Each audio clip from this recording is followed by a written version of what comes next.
Om Ajnanatimirandasya Jnananjanashalakaya Chakshurvanmilitam Jena Tasmai Shri Gurave Namaha. Nama Om Vishnupadaya Krishna Pristhaya Bhutale Shrimate Bhaktivedanta Swaminiti Namine Namaste Saraswate Deve Gauravani Pacharine Nirvishesha Shunyavadi Paschatya Deshatarine Pancha Kalpatarubhyascha Kripa Sindhubhya Evacha Patitanam Pavanebhyo Vaishnavebhyo Namo Namaha.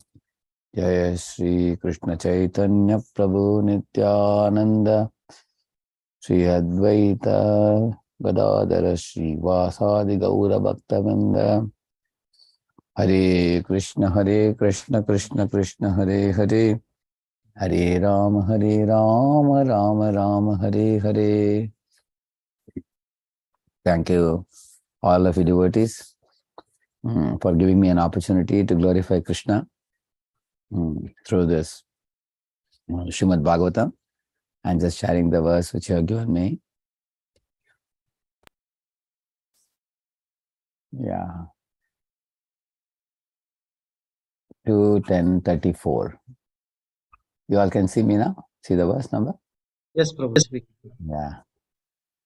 Om Namo Bhagavate Vasudevaya. Om Namo Bhagavate Vasudevaya. Om Namo Bhagavate Vasudevaya. Om Namo Bhagavate Vasudevaya. Narayanam Namaskritya Naram Chaiva Narottamam Devim Saraswatim Vyasam Tato Jayam Mudiraye Ashtaprayeshva Bhadreshu Nityam Bhagavata Sevaya Bhagavatyuttama Shloke Bhaktir Bhavati Naishtiki Krishnaya Vasudevaya Devaki Nandanaya Cha Nandagopa Kumaraya Govindaya Namo Namaha.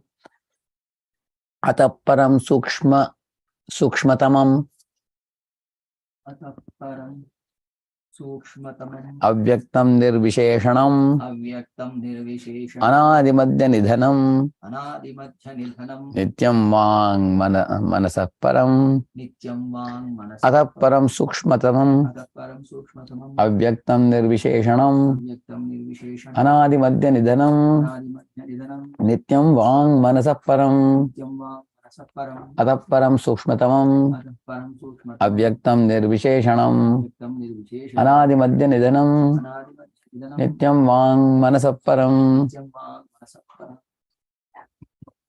Ataparam Sukshmatamam Avyaktam Nirvisheshanam Anadimadya Nidhanam Nityam Vang Manasah Param. Anybody would like to recite, please?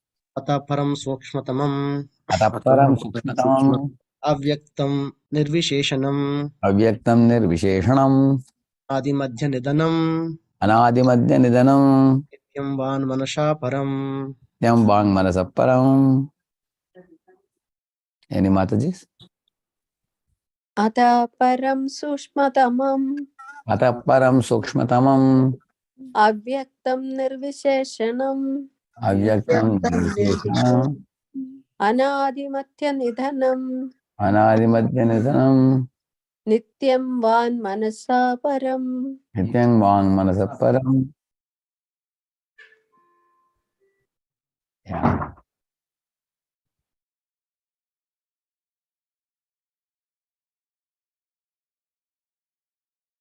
Yeah. Anybody else? Okay, now let's go to the it. Ataha, therefore, Param, transcendental, Sukshmatamam, finer than the finest, Avyaktam, unmanifested, Nirvisheshanam, without material features, Anadi, without beginning, Madhya, without an intermediate stage, Nidhanam, without end, Nityam, eternal, Vak, words, Manasaha, of the mind, Param, transcendental. Translation purport by His Divine Grace, A.C. Bhaktivedanta Swami Srila Prabhupada. Therefore, beyond this gross manifestation is a transcendental manifestation, finer than the finest form. It has no beginning, no intermediate stage, and no end. Therefore, it is beyond the limits of expression or mental speculation and is distinct from the material conception.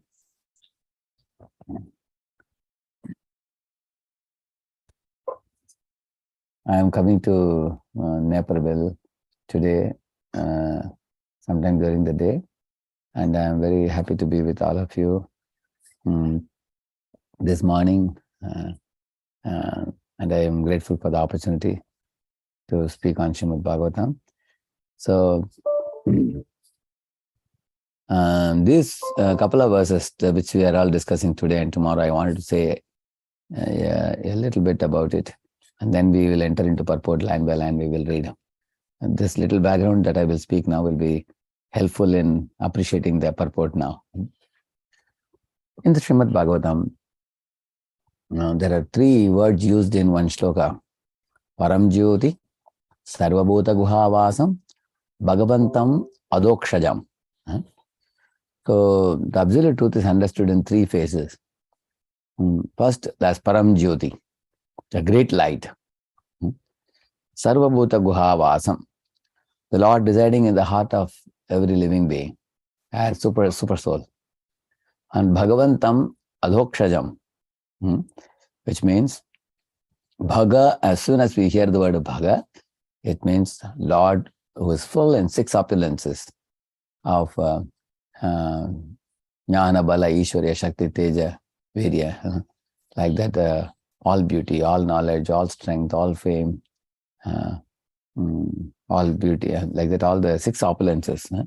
Aishwaryasya, Samagrasya, Viryasya, Yashasashriya, Jnana, Vairagya, Chapito, Shannam Bhagavatingana, Parashara Muni said that. So, Bhagavantam, Adhokshajam means beyond the range of mundane senses. That Lord is called as Bhagavantam Adhokshajam. The personality of God is Sri Krishna. So, these are the 3 levels of understanding. So, Srila Prabhupada gives a very nice example. If you are going in a train, first you see a mountain, green mountain, and from a distance looks like a cloud, very hazy, cloudy picture. When the train goes a little more nearer, then you see the greenery, the foliage, and trees and plants and shrubs and all that. When you go even more near, then you see there are cows and calves going up, coming down. There is a hut and some human beings are also living there. You get more details. It's not that these 3 are 3 different things we are talking. We are only talking of the same thing. But the same mountain observed from different distances gives you different amount of details about the mountain. Different amount of information about the mountain. Therefore, the absolute truth is called as a non-dual substance. Non-dual substance means whether it is Brahman or Paramatma or Bhagavan, it's one only. But it is seen in 3 levels of realization. So, like for example, the government of a country, then parliament where the prime minister is present, and the same prime minister at home, all 3 are one. Because the prime minister at home and prime minister at parliament is not much different, except that his attire may be different and the mood may be different. Similarly, no prime minister is independent of the government. He is interwoven with the government, and without him being on the background, the government cannot run. So all 3 we can say are one, at the same time different. So these 3 understandings of the absolute truth is given in one famous verse in the Bhagavatam. Vadanti tattatpavidas tatpam yajnanamadvayam brahmeti paramatmeti bhagavaniti shabdyate. So any of us Vaishnava devotees, we should quote this verse. If any impersonalist meets us, we should tell them, this is the verse. Vadanti tattatpavidas tatpam yajnanamadvayam. Advaya Jnana, what is it?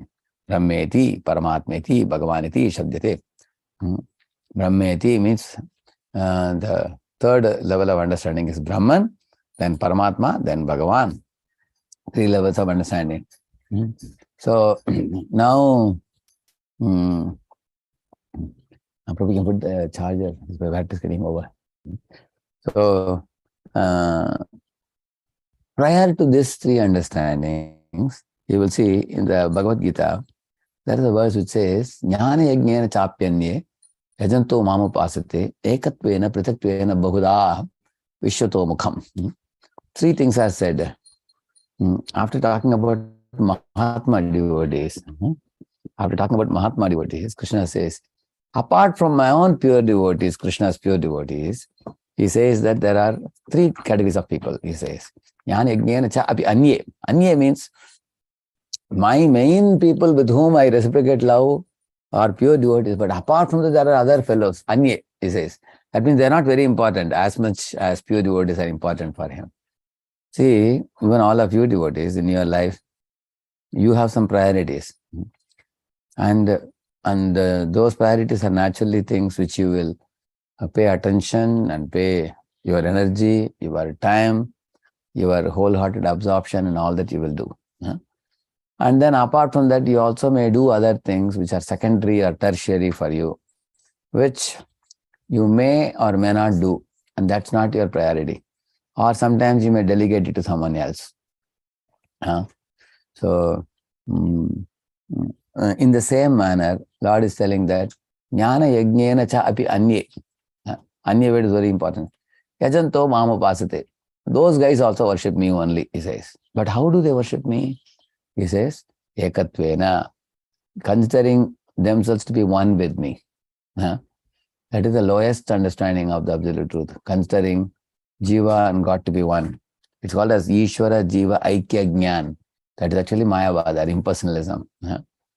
We can even cite from Upanishads, Nityo Nityanam Chetanas Chetananam Eko Bahunam Yovidadati Kaman. Clearly the Upanishads talk about two Jiva, two personalities, Jiva and God. Both are eternal, both are conscious, but Lord is Eko and we are Bahunam. Lord is singular supreme, we are plural subordinates. Very clearly Shastras mentioned. Similarly, there is another verse which says that there are two birds sitting in a tree. Samani vrikshe purusho nimagno anisheshvachati muhyamanaha. Samani vrikshe, in the same branch of the tree, there are two birds sitting. Silent bird and the fruit-eating bird. The fruit-eating bird is sometimes a sweet fruit or a bitter fruit. Where a silent bird is just watching. That is Paramatma. So these are all coming in Upanishads. We are not quoting from Puranas. We are not quoting from Smritis. We are quoting from Shrutis. You can see Shruti also talks about two birds. It doesn't talk about one bird. The Shrutis also talk about singular, supreme, and plural subordinates. These are all verses which we can quote. Especially we can quote from Taittiriya Upanishad, because there are certain Upanishads like Kena Upanishad, Taittiriya Upanishad, Shveta Upanishad, Mundaka Upanishad, Katha Upanishad.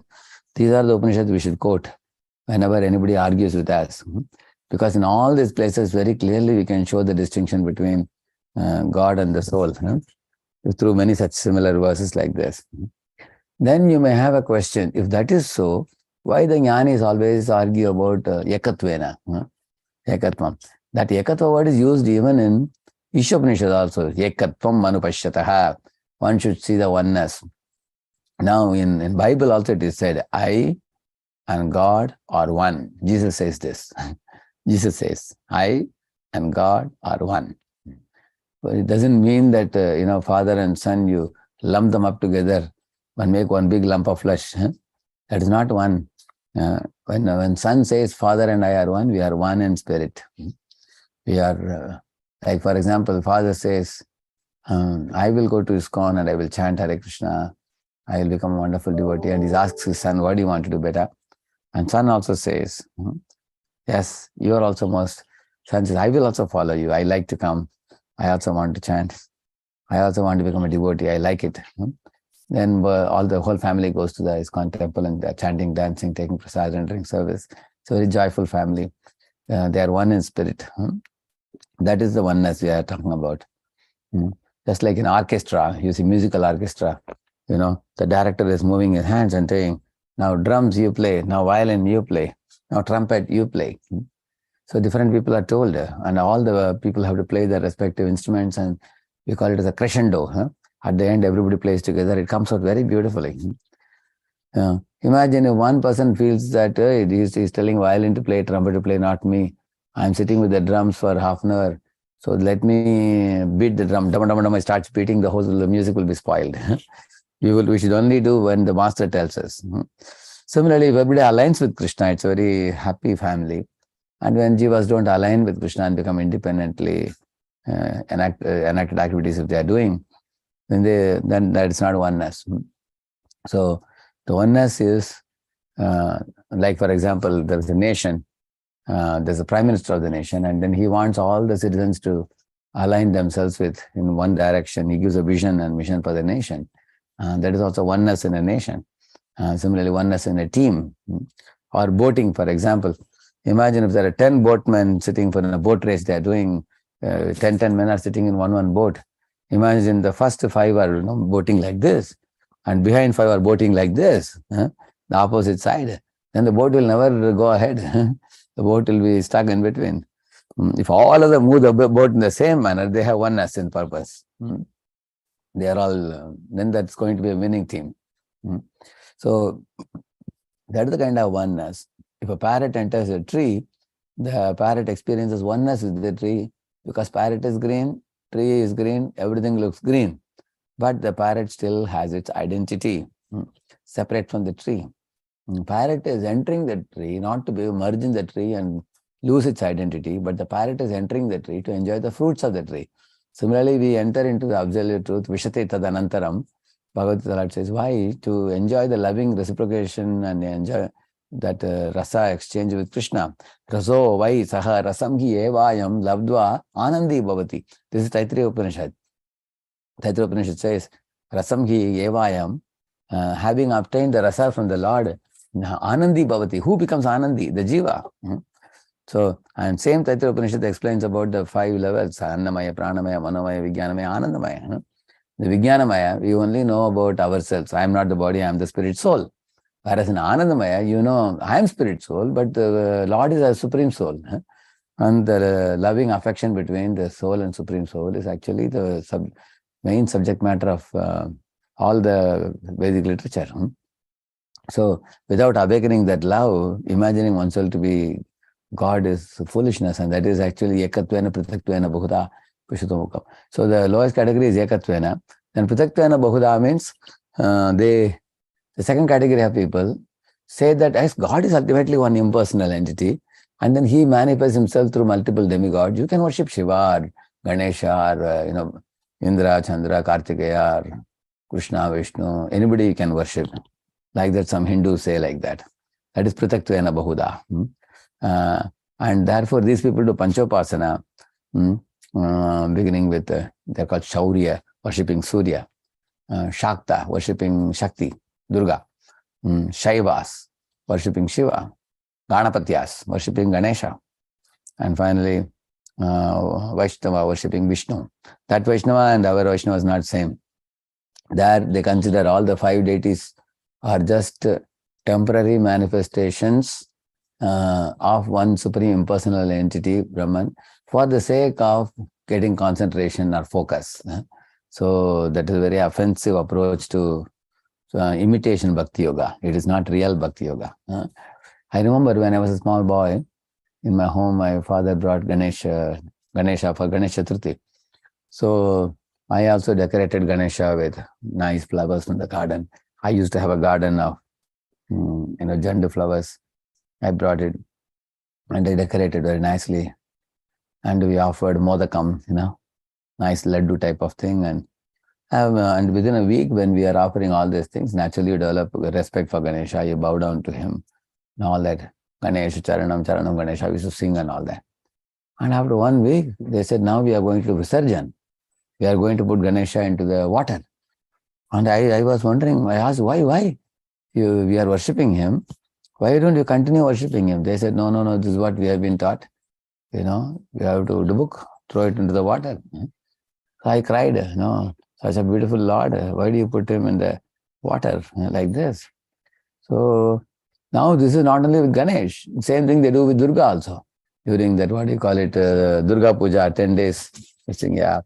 So at that time I got a question, what kind of worship is this, which is a temporary worship, which has no eternal connection. Later on, when I came to Prabhupada's books, I could clearly understand that this is Panchopasana, which is instituted by Shankaracharya, which is actually a Mayavadi, impersonalism. You just take these temporary demigods and then you climb on their heads to attain Brahmajyoti and merge in God and become God. What kind of respect is this? If I use you, any one of you, as a temporary, connection for getting something else through you, what will be your respect for me? Is it not just a motivated thing? I hated that process. I didn't like it. I thought that if somebody is a master, he should be my eternal master. Who is that master? So I was searching that. At last we could come to this verse. Vedahametam purusham mahantam aditya varanam tamasa parastat tam eva vidvanati mrityumeti na anjapanta vidyate ayanaya. This verse says that Supreme Lord's body is glowing like sun, and he is a Purushottama. He is not impersonal. Tam eva vidvanati mrityumeti. By knowing him alone, you can transcend death. Na anyapanta, there is no other way, for attaining ultimate perfection of transcending death. Tam Ishwaranam Paramam Maheshwaram, amongst all the 33 crore devatas, he is the supreme. Tam Devatanam Paramam Cha Devatam, amongst all the devatas, he is the ultimate. Among all control is supreme controller. Patim Patinam, leader of all leaders. He says like that. Yasmat Param Na Param Asti Kinchit, beyond him there is no other truth. He says. Yasman Naniyo Jo Yosti Kinchit. He is the smaller than the smallest, bigger than the biggest. Vriksha Stabdo, he stands in the spiritual world like original tree, of which the material world is an upside down tree. Vriksha Stabdo Dvidishtatyekaste Nedam Purnam Purushena Sarvam. That word hit me hard because Purnam Purushena. He is not ordinary Purusha. What Purusha? Purnam Purusha. Now, who is Purna Purusha? I started inquiring. And I found out that Lord Rama is called Maryada Purushottama. Vishnu is called Leela Purushottama. Krishna is called Purna Purushottama. So this Upanishadic verse talks about Krishna only. Because Tenedam Purnam Purushena Sarvam, it says. So similarly in Bhagavatam also it says Bhakti Yogena Manasi Samyak Pranite Amale Apashyan Purusham Purnam Mayam Chatatapashrim Purnam. That means Vedavyas didn't see Vishnu or Rama or anybody, he saw Krishna only. Apashyan Purusham Purnam Mayam Chatatapashrayam. So therefore, this Purna Purushottama is Krishna. He is the absolute truth. From the Shruti mantras only I am quoting till now. You can see that only one Bhagavatam I quoted just now. So you can see that we can get very inspired by these wonderful verses to understand that how the Pritaktvena Bahuda is also cheating, worshipping different demigods. And then comes Vishwatomukham. Vishwatomukham is what was explained in this chapter, which is the Virat Purusha. Now, who is Virat Purusha? When this universe is created, all the material substances are present in the body of the Virat Purusha. Sun and moon are his eyes, mountains are his bones, trees are his hairs in his body, the birds chirping is his smile, and his closing and opening of the eyes is like the daytime and the nighttime. Front is the religion, backside is the religion, the ocean is his navel, and camels and mules and horses, they are like the nails. So all these things are explained about the Virat Purusha. Now Virat Purusha is a material form of the Lord. Now why Lord is showing a material form to you instead of beautiful Shyam Sundar form of Krishna? Because you are also, you can see that in this world the Jiva is also hiding behind the spirit and a material covering. Like we have put a material covering for enjoying independently. So Lord also does not show his Shyam Sundar form. He is showing material covering, material form of the Virat Purusha. He shows that. And when we are ready to do Sarvopadi Vinirmuktam, we cast away all our material gross and subtle coverings and see him with love, then he will show his Shyam Sundar form to us at that time. But one important thing Prabhupada says, this material form of the Virat Purusha is superior to the understanding of impersonal Brahman. Instead of thinking God to be just merely impersonal, one comes to the personal form. So instead of Ekatvena, one comes to the Virat Purusha form. Because you get amazed by the Virat Purusha form and you want to bow down to him. Sarvata Panipadam Tat Sarvatokshi Shiromukam Sarvata Shrutiman Loke Sarvamabhriti Tishtati. That was, and also this Sahasra Shirsha Purusha Sahasraksha Sahasrapat. This verse says he has thousands of hands, thousands of legs, thousands of eyes. Now somebody may say, if he has 1,000 hands, then eyes should be, like 1,000 legs, you are saying. And eyes should be two eyes. We should say the 1,000 into 2,000 eyes, we should say. No. He says that thousands of eyes, thousands of hands, thousands of legs. So in that form he appears in Vishwarupa, Vishwarupa and Virat Rupa form he appears like that, which he also manifests to Arjuna in the battlefield of Kurukshetra in the 11th chapter of the Gita. So that is like a godless display of opulence, as Prabhupada says in the one of the purports. Devotees are not attracted to that form of the huge form of thousands of hands and legs. But that is especially for the impersonalists. Okay, you worship that form, at least begin with that form reverentially, and then slowly can come to the Paramatma form. And then Bhagavan understanding. That's the point. So now let's go back to the purport now with this understanding. One of you can read it, please. The gross external body of the Supreme is manifested at certain intervals, and thus the external feature or form of the Supreme Personal Godhead is not the eternal form of the Lord, which has no beginning, no intermediate stage, and no end. Anything which has a beginning, interim, and end is called a material. The material world is begun from the Lord, and thus the form of the Lord before the beginning of the material world is certainly transcendental to the finest or the finer material conception. The ether in the material world is considered to be the finest. Finer than ether are the mind, intelligence, and false ego. But all 8 of the outward coverings are explained as outer coverings of the absolute truth.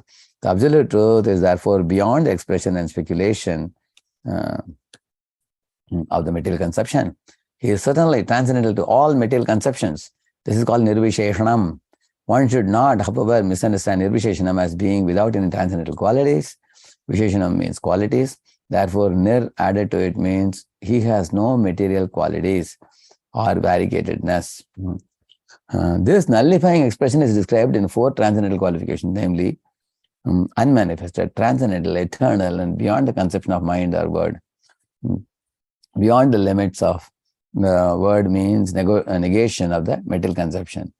Unless one is transcendently situated, it is not possible to know the transcendental form of the Lord. Very important point. You see, even our Gajendra Moksha prayers, Gajendra is telling, Na vidyate yasya janma karma va, na nama rupe guna dosha eva va, tatapi lokapyasam babhayaya, swamayaya tanyanukalam richati.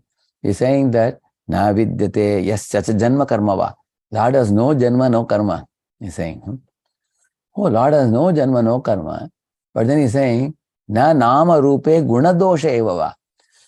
Lord has janma and karma, but they are divya. They are divine. They are not ordinary birth. Otherwise, how the Lord appears in this world? He appears. Like, why is his appearance different from our appearance? You know, when he appears with curly locks of hair. We appear with a baldy head. You know, he smiles when he appears. We cry. He is full-blown awareness he has. We are full of forgetfulness. We don't even know who mother, father is, but he knows about his current mother, father, and he tells about 2 previous lives also. Prashni, Sudapa, and Atidhi Kashyapa, and all that he says. And not only that, he has powers, supreme powers. He is telling his father Vasudeva to open the jail and go ahead and take him to Nanda Gokulam. Such things he does. So his birth and activities are all transcendental and divine, unlike our activities. And another he says, Tasmai nama pareshaya brahmane ananta shaktaye arupayo rurupaya nama ascharya karmine. See, his activities are ascharya karmine. Therefore, his activities are not ordinary, he is saying.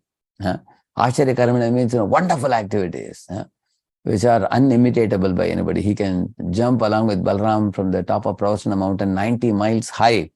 He can do that. He can swallow forest fire. He can lift the Govardhan hill. He can dance on the hoods of 1,000 hooded snake. He can do things like that. Ascharya karmine, very amazing activities. Not only that, Namo Tasmai Nama Pareshaya. Pareshaya means transcendental Lord. Brahmane Ananta Shaktiye Arupaya. Arupaya means he has no form, he's saying. Ururupaya, he says. Really? Just now you are saying Arupaya, he has no form. Then why are you saying Ururupaya? Ururupaya means many, many forms. Is he not contradicting himself? The meaning is, his form is not like your form or my form, but he has many, many transcendental forms, or Matsya, Kurma, Varaha, Narshinga. He has many forms like that. They are all Satchidananda forms. Now I'll tell you why he speaks like that. For example, you know, if any of you is whispering to your neighbor, when is Prabhuji going to end his lecture? I may not hear you. But Krishna in the spiritual world can hear you whispering. Who is saying what about me? That kind of ear he has. Similarly, our eyes have limitation. We can't see beyond the wall. We can't see beyond a certain range. And his eyes can see even on Amavasya night, a black ant sitting on a black stone. He can see on Amavasya night. Imagine if we are walking on Amavasya night, which is completely pitch dark night. While walking on the road, we can't even see who is the person coming on the opposite side. You go and bump on him and you shout, ah! Like that he shouts. Then you see his shining teeth. Then you say, sorry, sorry. Because we can't see. That is our eyes. Our eyes have limitation. So his eyes have no limitation. Our eyes cannot see without aid of a sunlight or moonlight. He can see without any aid of any light. Therefore, his eyes and our eyes are different. His ears and our eyes are different. When he wants to produce a child, he can produce from his navel a lotus and produce a baby. When man wants to produce a child, he needs a woman to impregnate and produce a child. That's another difference. Yeah, wherever he puts his foot, Ahilya comes out when he puts his foot on a stone. So his limbs of his body are not ordinary. Therefore, they are divine. So yet one should not think this negation of material thing is not an impersonal understanding. There is a positive thing which is different from the negative thing, Prabhupada explains. So there is one verse by Devatas also in the womb of, when Devatas bring to Krishna in the womb of Yashoda, they are saying, Nanama rupe guna janma karma vir nirupitavye tavasasya sakshinaha manovachobhyam anumeya vatpano deva kriyayam pratyantatapihi. Krishna, your name, form, qualities, pastimes are inestimable by ordinary jivas like us, but we can understand them when we do deva kriyayam, by devotional service. By devotional service, you will open our eyes and make our eyes tinged with salve of love. With that eyes of love, we can understand your activities. Otherwise, no common man can understand your activities. Like that, the demigods are praying to the Lord.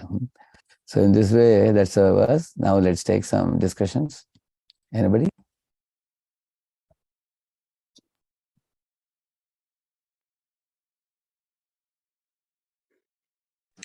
Hare Krishna. Hare Dandavana. Please extend humble obeisances. All glories to Prabhupada. Prabhupada. This is Kanakabjadas. Radheshyam Prabhu ki jai. Hello, Hare Krishna. We can hear you, Prabhu. Voice is breaking a little bit. Dandavat Pranam. This is Radheshyam Prabhu. Hare Krishna Prabhu. Dandavat Pranam. This is Kanakabjadas. Yes, Prabhu. Now sound is coming, Prabhu. Please go ahead. Hare Krishna. I'm just curious to know about this Gajendra. You said some Gajendra's prayers. It's so wonderful. But how to convince the general public who that as an elephant, Gajendra, how he has prayed such a wonderful way in this language. How to convince them, how to make them understand this. First thing we have to make the public understand is they are not the body, they are the spirit soul. That is the ABC. We have to begin from there. If you see the Prabhupada's book, Science of Self-Realization, and if you see the book Coming Back, those are the books I give to new people. And first prove to them what is Jada, what is Chetan, the difference between the two. And convincingly we have to present the Jada Chetan difference. And many of the materialistic people's nose will be cut. They can't explain the difference between Jada and Chetan. If you want, I can explain it in a few minutes. But I know that you all are aware of it very well. But by explaining that very nicely, there are 6 proofs for the presence of the soul in a material body. Should I explain that? And it will take about 3-4 minutes, all right? I don't know the timing there. Sure, Prabhu. Yeah. See, externally you can see in the living body, there is a, perception, mental ability and purposeful action. For example, I'm walking on the road, I can perceive a snake. And then mental activity is mind thinks, oh, the snakes bite and they're dangerous. And purposeful action is I take a stick and beat it. Similarly, if you go to somebody's house, they have a gulab jamun in a vessel. I see that. Immediately, my perception, I see the gulab jamun. Then I think in the mind, gulab jamuns are very sweet, I like it. And then when they tell me to eat it, purposeful action is I pick up a spoon and eat it. So these three activities can only be seen in a living body, not on dead matter. For example, if a snake crawls over a table or a chair, the table chair will not respond at all. Huh? Isn't it? If it crawls on our body, immediately we will jump up because we are conscious. Huh? So the perception, mental activity, and purposeful action is only in the living body. These are externally observable symptoms. Like Himalayas is standing erect and there is ocean in the side. Neither can Himalayas see the ocean nor can ocean see the Himalayas. Two dead entities cannot see each other. Only you will see that conscious person can perceive. So the perception is the capability of conscious entities. So this clearly explains to us what is this robo. Robo is a dead entity. One example I'll tell you. Like recently in Boston, they are making a robo for going to wars like a soldier. Running and jumping and shooting and all that. It can walk through the jungle also. It can walk over water everywhere. Nice facility. But they said that if somebody is able to get the robo hijacked, then it will take a U-turn and come and shoot you only, the person who sent the robo. That is their only problem, if they can hijack it. What do you call it? Cyber, sorry. They call it, hijack only they call it? No, cyber, this thing they do, no? Hacking. They do cyber hacking, then the same, that's the main problem now. Because robot doesn't know who is his master. But you will not do that. There are people, one country soldier will go to the neighborhood country, he will die, but he'll never release the truth. Because he has his master, correct now? But robot doesn't know who is his master. Whoever is hacking him is his master. So, and not only that, for example, I keep in my alarm clock, I want to get up at 3 a.m. in the morning. Now sometimes I get up at 2:50 only, 2:55. I go to the bathroom, then I hear the alarm clock ringing outside. And all other devotees are disturbed and I can't come out of the bathroom. I'm already taking bath. So half an hour, every 5 minutes, it will harass the people. That goes to show the foolishness of a robot or a machine. On the other hand, you will see, if I told my friend sleeping in the same room, you get me up at 3 o'clock. When he sees me that I am already up and I have gone into the bathroom, light is on, and he will not keep making noise every 5 minutes. Get up, Radheshyam Prabhu, get up. He will not say that. Because he is a conscious entity. He is not a dead machine. So, in this way, you can clearly see the difference between a living body and a dead matter. Also, living bodies can reproduce. Man and woman can come together and reproduce. Dog and she-dog can come and reproduce. A lion and she-lion can come together and reproduce. But you can never hear of a machine reproducing. You don't hear of a truck and a bus coming together and producing a Maruti car. You don't see that. Machines don't multiply. But you can see that in living bodies can reproduce. And also, where there is Atma present, the body grows. Whereas when Atma is not present, there is only one change, which is dwindling. That's the only change happens in matter. If this table is here, million years, it will just become powder, that's all. Whereas when living Atma is present in the body, it undergoes 6 changes: birth, growth, production of byproducts, maintenance, dwindling, and death. So in this way, we have to systematically explain to the people about the differences between what is Jada and what is Chetan. That's how you should begin. You are talking about explaining about Gajendra Moksha to how will they put faith? Why do you bother about their faith? Truth is truth, reality. People are fools. People are groping in the dark and graduating into nothingness. Who cares about them? You have to present the truth very boldly, confidently, but go from the basics. If you are going to preach to the faithless talking about Gajendra Moksha, then you will commit 9th offense. 9th offense talks about, talking very high advanced things to faithless people. It is like throwing pearls to swine. Swine will smell it, whether it is stool or not. If it is not stool, it will smell it and go away. Why do you throw pearls to swine? You should give knowledge to fitting people. Those who hire you, give them knowledge. Like you all have called me today, so I'm speaking to you. Otherwise, why should we go and give knowledge to atheists and fools and rogues and rascals? Therefore, Prabhupada was very straightforward in presenting the truth. We should go from the basics. I never bring the scripture right in the beginning when I'm speaking to college students also. Scripture comes a little later. First, even with logic and reason, we can smash to dust so many bogus theories they have. So, and then after they are humbled, the nose is cut, then comes scripture. They will understand. Yes. Like for example, to establish the falsity of Darwin's theory, the falsity of Big Bang theory, it doesn't take a big deal. It's not a, similarly to explain about the emptiness of the hollow modern day material civilization doesn't take it a big deal at all. Yeah, all these things should be explained in a crystal clear manner to the new people. And then why do you talk about Gajendra Moksha to a college student, new student? That would be ninth offense. If you are talking about very advanced things, then they will make a laughing stock out of you. Prabhu, is it Kamal Prabhu who asked the question? Yes. Yeah. You get my point, what I'm saying? Yeah. I got it. Yeah. Actually, you don't talk about Radharani to a new timer. Tell about Radharani's qualities to a new college student who's just coming. That will be ninth offense. Actually, after one has developed a tender faith, pure faith in Krishna and Guru and Vaishnava and has rendered many years of services, then we talk advanced things. Yeah. Anybody else would like to discuss anything else? Yes, Prabhuji. One quick question, if I can ask. Yes, Prabhu. So, the impersonalism came into the discussion, Prabhu. I just wanted to ask about that. Yeah. The Bhagavad Gita, there are many verses. Even from Bhagavad Gita, forget about Bhagavatam. So, Krishna says, Yoginam apsarvesam and manmana bhavam bhakto bhaktyamam abhijanati. So, from Prabhupada translations, they make it very clear to us, right? Bhakti is the topmost thing. So what does the impersonalist comment on those things? The translations, I never read it, so unfortunately, so the impersonal. I have read it.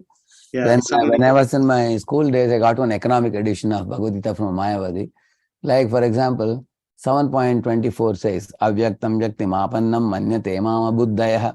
It says that, if someone thinks I was impersonal before, and now I have become a person in this world, I have assumed a form now, he is unintelligent.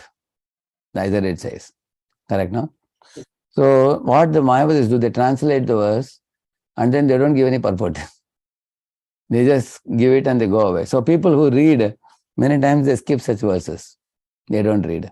Like you read 14.27, Brahmano hi pratishtaham, he says. I am the basis of impersonal Brahman, he says. Then another verse says, Bahunam janmana amante jnanam anmam prapadyate. After many, many lifetimes, the searching jnani, he comes to me with the understanding. Vasudeva sarvamiti, Lord Krishna is all that is. Sa Mahatma Sudalava, then he becomes Mahatma. That means I am asking, which is the nose? Somebody else says, this is the nose. I don't believe it. I say, no, I'll find out. I'll figure out nose myself. How? Is it the nose? No, it's not. Is it the nose? No. Is it the nose? No. At last I come, nose is here. I find out. After a long time. So that's what jnanis do. So therefore you will find many of these verses, they just give a short translation and they push off. They don't explain it. But when it comes to impersonal sections, that they will dwell a lot on it. They will talk about it. So even Prabhupada quotes Dr. Radheshyam in his introduction to Bhagavad Gita, if you see, he quotes this Shadvida Sharanagati, Anukulyasa Sankalpa Pratikulyasa Varjanam. That verse he quotes along with translation. And later on in the 18th chapter, 64th verse, when he talks about Manmana, and 65, verse number 65, Manmana Bhamat Bhakta, he says, it's not that you have to surrender to Krishna, you have to surrender to the impersonal Brahman, within Krishna, something like that he writes. The Prabhupada says, you only wrote about Sharanagati in the introduction of the Bhagavad Gita, there he writes. And here he is saying, don't surrender. Are you not contradicting yourself? So Prabhupada challenged that purport, you can see that in his this thing. So therefore you can find that they don't have clarity. If you read Madhusudan Saraswati, he was a hardcore impersonalist. If you go to Google search and put Madhusudan Saraswati, you will see that he was one of the biggest impersonalists in this world the world has ever seen, and the greatest scholar in Varanasi. Even impersonalists would tremble in front of him. He has defeated many, many people. So he even criticized Shankara's commentary. And he said, Krishnat param kimapi tattvam aham na jane. This is his last word before dying. Krishnat param, better than Krishna, kimapi tattvam aham na jane. I do not know of any truth beyond Krishna. He said that. So he came to the right conclusion. Madhusudan Saraswati. Yeah, and if you go to the Google search and see how great scholar he was, you will come to see many books he has written, and he is like a hero amongst the impersonalists. So therefore, our Srila Vishwanath Thakur quotes Madhusudan Saraswati in some places because some of the impersonalists, like Chatush Kumaras, they became personalists. Billamangal Thakur was an impersonalist; he became personalist. So you will only hear impersonalist becoming personalist. You never hear about personalist becoming impersonalist. Show me one evidence from Shastra. You will not find it. So which means that people evolve from an impersonal understanding to a personal understanding. Shukadeva Goswami also goes to the forest, and then he heard those two verses in glorification of Krishna's mercy and Krishna's beauty.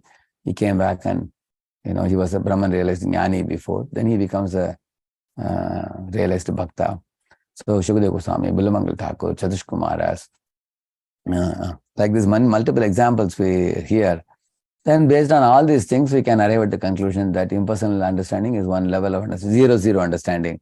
It's negation of the negative.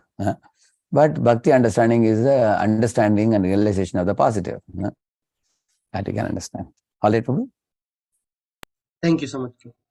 Thank you. Anybody else? Mataji's Prabhus? Anybody?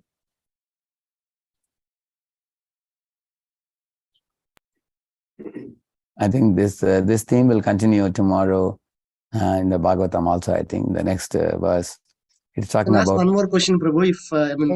Okay, I think Radha Kunji Bihar Prabhu is asking. Okay. Yeah. Hare Krishna, Prabhuji. Correction. Thank you for humble obeisances. All glories to Shri. Thank All you good. for the discourse today morning.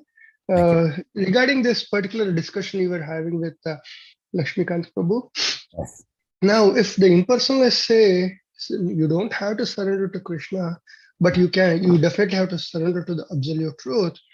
Now, in their opinion, absolute truth is a force, which is not even. So, how can a force accept a living entity to be surrendered? They don't talk of surrender and all.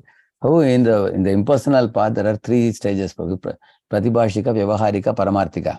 There are three levels. So the Pratibhashika is when you are living in this world. You in the Vyavaharika stage you come to understand I am not the body, I am the spirit soul. In the Vyavaharika stage, and they also accept that you are Jiva and God is great, and you have to surrender. That is only Vyavaharika stage. Vyavaharika means that is a temporary platform where you want to rise by taking help of God. Just like I have a glass of some juice or something, I use a spoon to stir it. Once my job is over, I throw away the spoon. Or I use a staircase to climb up. Once I have climbed up, I kick off the staircase. So that is the Vyavaharika stage. You use some form of God for concentration purpose and meditation purpose. That is Vyavaharika stage. So you have mantra upasana, murti upasana, and mantra, this thing, japa and all that. So when they come to the Paramarthika stage, third stage, they will say that stop the chanting of the mantra, stop the murti puja, and then you realize that you are God. Not that you become God. They say you realize you are God. That is actually the Paramarthika stage, according to them. You are God only ultimately. So, and when like Prabhupada says that if you are God, then how you got trapped in this material world, in the material body, and you're suffering, undergoing three modes of material nature. They will say that no, this is a swapana stage. We are in a dreamy state. Once you come out of the dream, you will realize you are only God. This kind of things they will speak. So, like any of us want to know more about this personalism, impersonalism, I would suggest that you can read this book, Teachings of Lord Chaitanya by Srila Prabhupada, very thoroughly, especially two sections. One is Sarva Bhattacharya and Lord Chaitanya Mahaprabhu discussion, and Prakashanand Saraswati and Lord Chaitanya discussion. There, all these questions will be clarified there when you come to it. Thank you. Yeah, it's okay. I can, and if you have the time, I want to ask one more question. Yes, Prabhuji, sure. Beginning, you mentioned, that it's very easy to refute Big Bang theory. Yeah. So, can you please give a couple of, pointers in that direction? Yeah.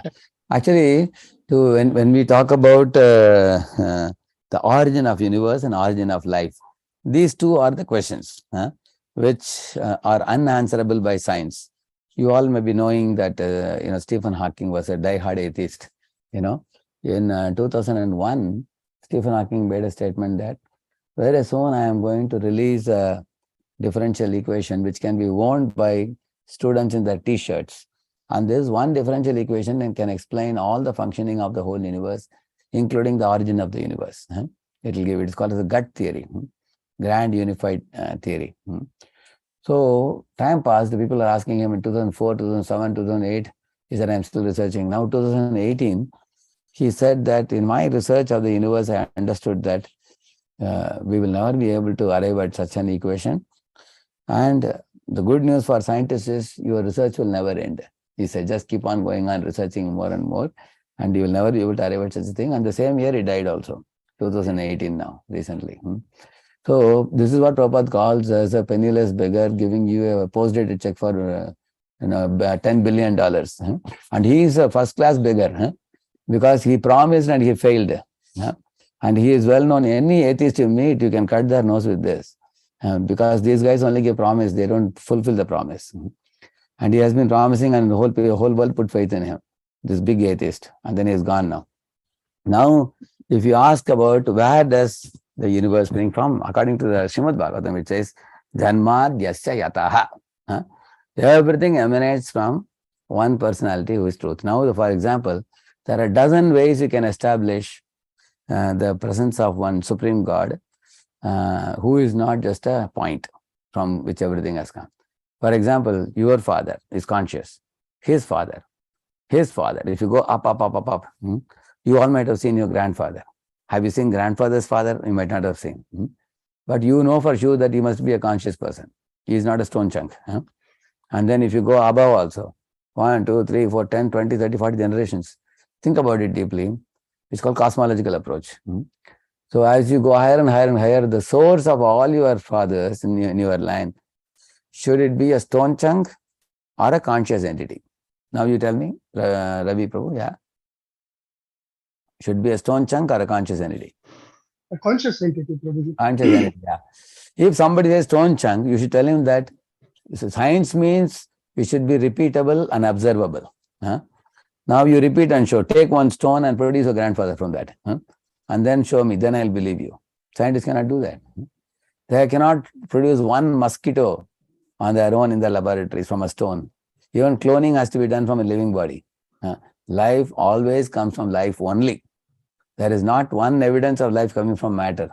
So if life doesn't arise from matter, how did all the millions of 8.4 million species have come only from a big bang of some dead stone? It is just not possible. This is called as cosmological proof. Another henological proof means, for every group of living entities anywhere, there is always a master. For example, children studying in a school, they have a principal. People working in a company, there's a CEO. People living in one state, they have a president. Like United States, for example, there's a president. You will find that. You will never show me one place where there are a group of living entities staying and they don't have a leader. They have no leader at all. Definitely there will be a leader. You will find that everywhere. Now, if such is the case, in this universe we find 8.4 million species of life roaming around. So they must have a leader. How can these living entities function on their own without a leader? Like you go to a hotel, 1,000 employees are working. They have a boss who is giving them salary. Similarly, Yo Vidadati Kaman means we are all living entities. We are dependent on the Lord, and He is providing us facility. Facility for living, drinking water.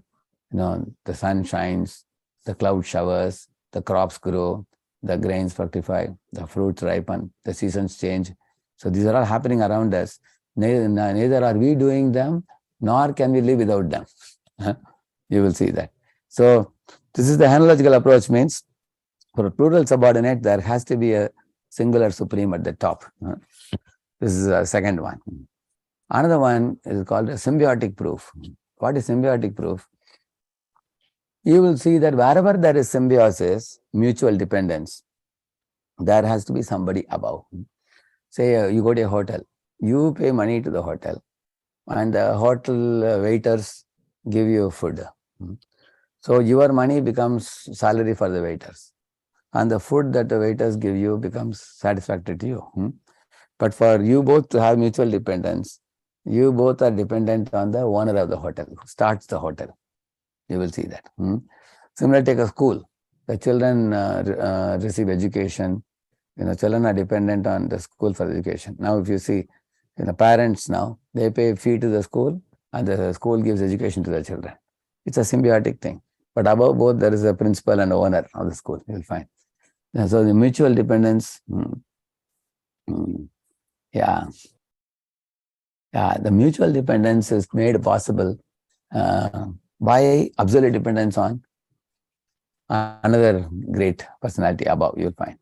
So now in nature also you will see, say for example,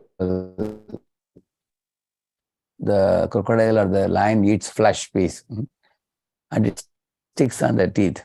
So once more the crocodile will not eat the bird because the bird is a friend. He removes that flesh piece from in between the teeth and makes him comfortable.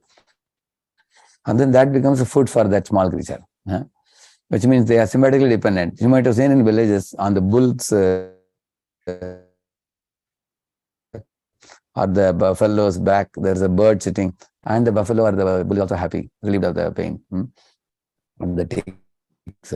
So for them to have mutual dependence in nature, they must be absolutely dependent on one God who has created that mutual dependence between them. Otherwise, such mutual dependence cannot exist. Like I give oxygen, like we give carbon dioxide to the plants, and they give us oxygen in return.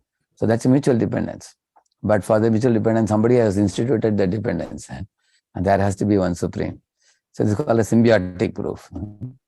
So we can give dozen proofs like this, for the presence of one supreme. It's not a very difficult thing. Teleological approach means intelligent design. That is the biggest proof, which many scientists have agreed.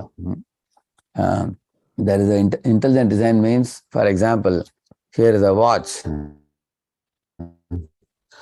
There are two questions you can ask. If this watch comes by a seashore from the waves of the ocean, you see that it has got an electronic circuit behind. You know that it is meant for running this clock. So two questions you can ask: where did this watch come from, and who has made the design? These two questions you can ask. There has to be a designer behind the design, and the very existence of the watch is a proof that there has to be a source from where it has come. A chapati is coming out from a kitchen. You see that chapati, where did the flour of the chapati come from? And where did the round circular or the triangular shape of paratha or a chapati? Somebody has designed it, which is your mother. Your mother is a designer of the paratha or the chapati. And the atta, she has made it into flour, and the dough she has made them. So not even a Reynolds pen comes by chance. Not even a chapati comes by chance. What are you talking about? The whole universe coming by chance. It's bluff. Big man. So it's a foolish man's bluff it is. So we can talk. I just spoke about 3 or 4. We can add many more to that. Now we are running out of time now. We will continue tomorrow when we come. Okay? Okay. Thank you all very much. Thank you. Srila Prabhupada ki. Mantra kalpatarubhyascha kripasindubhyev cha patanam pavanebhyo vaishnavebhyo namo namaha. Ananta Thank you so Koti much, Prabhu. Vaishnava. Thank you. Hare Krishna. Thank you so much, Prabhu. See you in the evening. Thank Hare you. Hare Krishna.